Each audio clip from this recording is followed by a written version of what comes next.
हर हर महादेव दोस्तों। 29 अगस्त 2025 भाद्रपद शुक्रवार षष्ठी तिथि के दिन एक हल्दी दीपक से कर लेना, यह एक उपाय होगी। हर मनोकामना पूरी मिलेगी, सभी दोषों से मुक्ति, इतना धन आएगा कि संभाले नहीं संभलेगा। भगवान हनुमान जी के आशीर्वाद से पूरे साल धन बरसता रहेगा। दोस्तों, जैसा कि आप सभी लोग जानते हैं कि 29 अगस्त को भाद्रपद शुक्रवार षष्ठी तिथि पड़ रहा है, इसीलिए यह दिन बहुत ही खास है।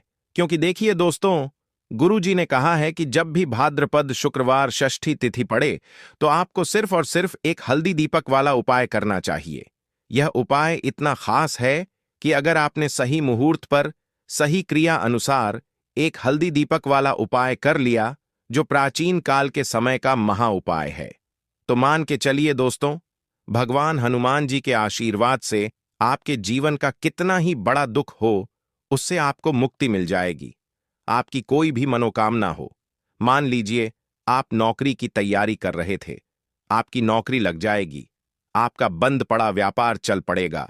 जिस बीमारी से आप बहुत दिनों से परेशान थे, उस बीमारी से आपको मुक्ति मिल जाएगी। आपके जीवन में धन आना शुरू हो जाएगा। आपके जीवन में धन आने के सारे रास्ते खुल जाएंगे और मान के चलिए दोस्तों, फिर आपको किसी भी प्रकार की परेशानी का सामना नहीं करना पड़ेगा। इसीलिए दोस्तों, इस दिन आप लोगों को इस वाले उपाय को जरूर कर लेना है। भले ही आपने पूरे साल भर इस उपाय को ना किया हो, पर अगर आपने इस भाद्रपद शुक्रवार षष्ठी तिथि के दिन अगर इस वाले उपाय को कर लिया, तो आपको इस उपाय को करने का वह फल मिलेगा जिसकी आपने कभी कल्पना भी नहीं करी होगी। इसीलिए आप लोग इस एक हल्दी दीपक वाले उपाय को एक बार जरूर कर लेना, ताकि आप लोगों के हाथ से यह मौका न जा सके और आपको इस उपाय को करने का फल मिल सके। दोस्तों, यह उपाय पंडित जी ने अपनी अभी की ही शिव महापुराण की कथा में बताया है, जो इस उपाय को आज हम आपको बहुत अच्छे से समझाने वाले हैं। इस वीडियो को देखने के बाद इस उपाय को समझने के लिए आपको कोई और वीडियो को देखने की जरूरत नहीं पड़ेगी। तो चलिए दोस्तों, उपाय को शुरू करते हैं। उससे पहले हे भगवान हनुमान, आपके इस वीडियो को जो भी लाइक और चैनल को सब्सक्राइब करें, उसके जीवन में कभी दुख दर्द मत आने देना। साथ ही साथ कमेंट बॉक्स में 5 ओम नमः शिवाय जरूर लिखें, ताकि भगवान हनुमान जी की कृपा आप सभी को प्राप्त हो सके। इसी के साथ में आप सभी को बता दूं कि आप लोग वीडियो को पूरा नहीं देखते हो, को काट काट कर देखते हो और गलत गलत उपाय को कर लेते हो, तो आपसे निवेदन है कि वीडियो को पूरा जरूर देखें। देखिए दोस्तों, यह भाद्रपद शुक्रवार षष्ठी तिथि का दिन यह इतना खास होता है, इतना महत्वपूर्ण होता है। देखा गया है कभी कभी बड़े बड़े पूजा पाठ अनुष्ठान से जो मनोकामना पूर्ण नहीं होते, वह भाद्रपद शुक्रवार षष्ठी तिथि के दिन एक छोटे से उपाय करने से ही आपकी मनोकामना पूर्ण हो जाती है।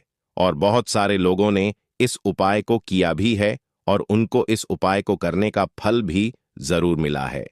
अगर आप लोग भी इस उपाय को करना चाहते हैं, तो आप इस उपाय को पहले अच्छे से समझ लेना, सुन लेना, उसके बाद करना। आपको इस उपाय का फल जरूर मिलेगा और इस उपाय को कर लेने से आपके घर में चाहे किसी भी प्रकार की दुख और समस्या क्यों ना चल रही हो, आपको उसका कारण भी नहीं पता है कि भाई यह समस्या किस कारण से चल रही है। उसका कुछ भी कारण हो सकता है, जैसे पितृदोष हो सकता है या किसी भी तरह का मंगल दोष भी हो सकता है।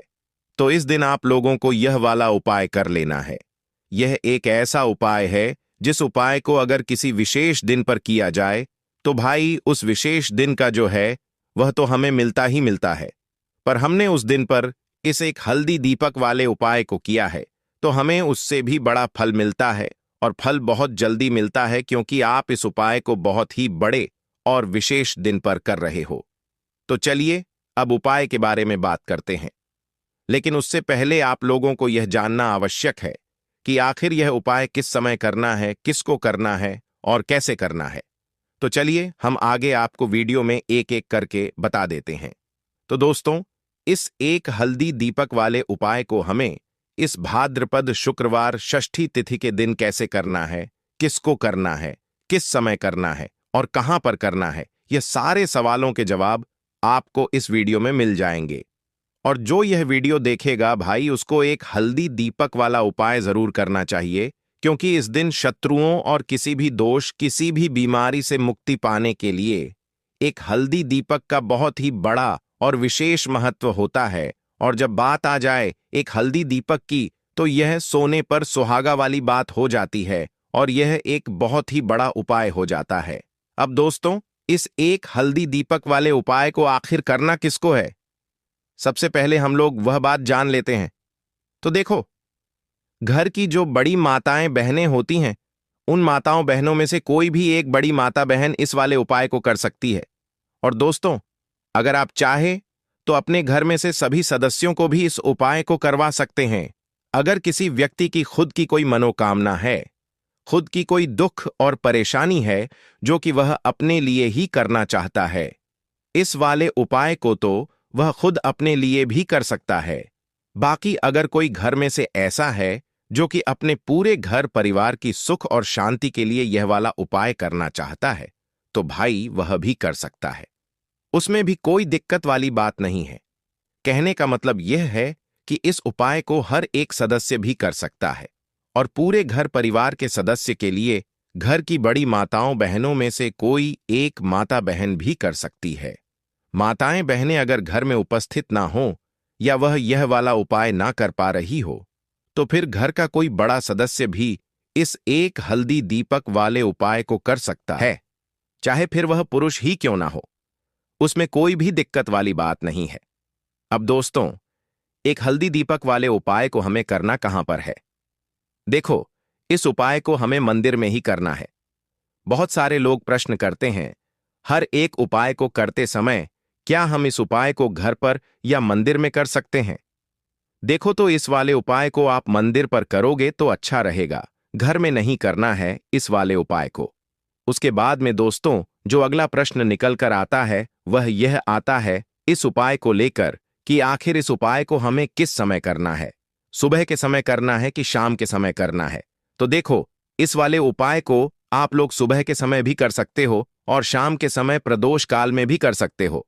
अब अगर आप पूछो कि भाई साहब, सबसे उत्तम समय कौन सा रहेगा इस एक हल्दी दीपक वाले उपाय को करने का, तो हम आपसे बस यही कहेंगे कि इस उपाय को आप शाम के समय करेंगे तो ज्यादा बेहतर होगा, क्योंकि भाद्रपद शुक्रवार षष्ठी तिथि का दिन है और इस दिन प्रदोष काल के बहुत महत्व होता है।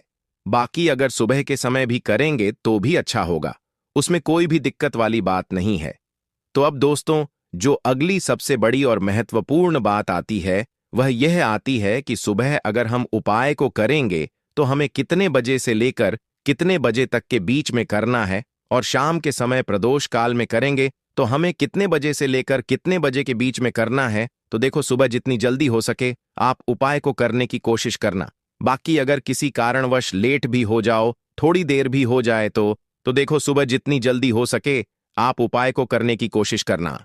बाकी अगर किसी कारणवश लेट भी हो जाओ, थोड़ी देर भी हो जाए, तो 10 या 11 बजे तक भी आप उपाय कर लेना, पर 29 बजे से ज्यादा देरी ना हो। ठीक है, इस बात का ध्यान रखना। उसके बाद में दोस्तों, अगर शाम के समय प्रदोष काल की बात करें, प्रदोष काल का जो समय है होता है वह शाम के 6 बजे से शुरू हो जाता है। मतलब शाम के 6 बजे से लेकर 7 बजे के बीच का जो समय होता है, यह समय प्रदोष काल का समय होता है। इस उपाय को 7 बजे या 8 बजे के बीच में भी कर सकते हो। मतलब शाम के 6 बजे से रात 8 बजे के बीच में आप कभी भी इस वाले उपाय को कर सकते हो, उसमें कोई भी दिक्कत वाली बात नहीं है। परंतु 29 अगस्त भाद्रपद शुक्रवार षष्ठी तिथि के दिन कोशिश करना कि समय के अंतर्गत ही कर लो। किसी कारणवश ना कर पाओ तो थोड़ा देरी से भी कर सकते हो। तो चलिए, अब हम अपने सबसे पहले उपाय की बात कर लेते हैं। तो दीपक वाला उपाय करने के लिए आपको सबसे पहले जरूरत पड़ेगी एक दीपक। अब यह एक दीपक शुक्रवार की रात अपने घर में इस जगह पर जला देना, बड़े से बड़ा शत्रु भी घुटने टेक देगा। दोस्तों, जैसा कि आप सभी जानते हैं, मार्गशीर्ष महीने की शुक्रवार के दिन बहुत ही शुभ संयोग बन रहे हैं, और इस दिन अगर आप 11 लौंग और एक कपूर अपने घर में जलाते हैं तो शत्रुओं से हमेशा के लिए आपको छुटकारा मिल जाएगा। अब देखिए, किसी भी व्यक्ति के जीवन में जब शत्रु से परेशान करते हैं तो वह व्यक्ति अपने जीवन में दुखों से बहुत परेशान हो जाता है। शत्रु हमेशा कुछ ना कुछ ऐसा करवाते हैं जिसके बाद नजर दोष लगती है और अच्छा खासा काम भी बिगड़ने लगता है। व्यापार में मदद आने लगता है, लोगों की तबीयत खराब होने लगती है। जरूरी नहीं है कि सामने वाला व्यक्ति जैसा दिखता है वैसा हो।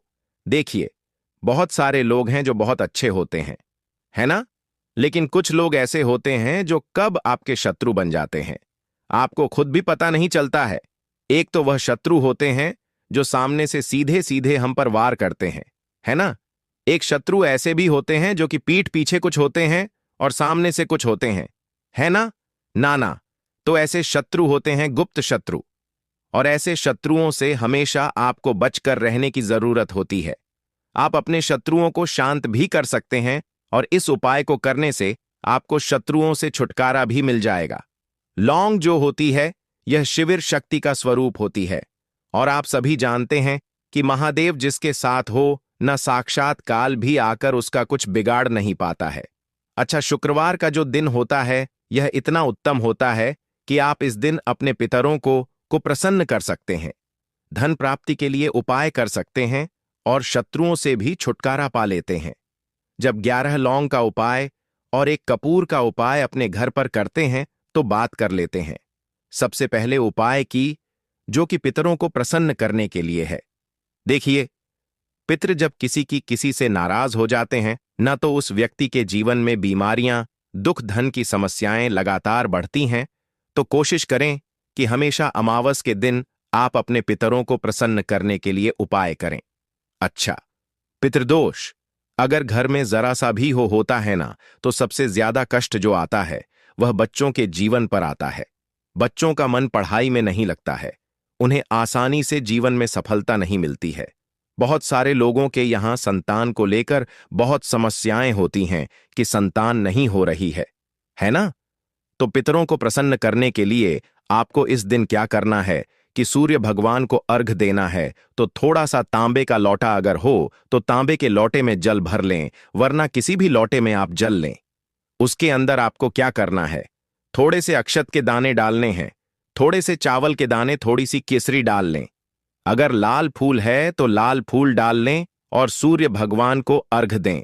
अगर भी आप जल चढ़ा देते हैं, अर्घ दे देते हैं, तब भी आपके घर से पितृदोष दूर होता है।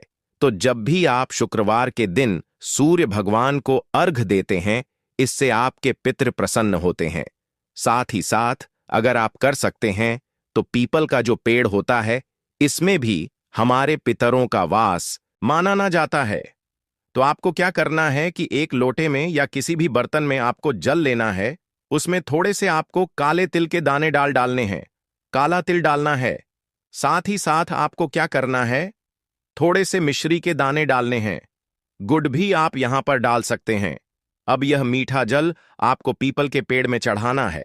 आपके घर के आसपास जहां भी पीपल का पेड़ हो, आप शुक्रवार के दिन सुबह के समय में पीपल की जड़ में यह मीठा जल चढ़ाएं और अपने पितरों से क्षमा याचना करें। साथ ही साथ दीपक अगर आप लगा सकते हैं तो पीपल के पेड़ के नीचे आपको दीपक जरूर से शुक्रवार के दिन शाम के समय में लगाना चाहिए।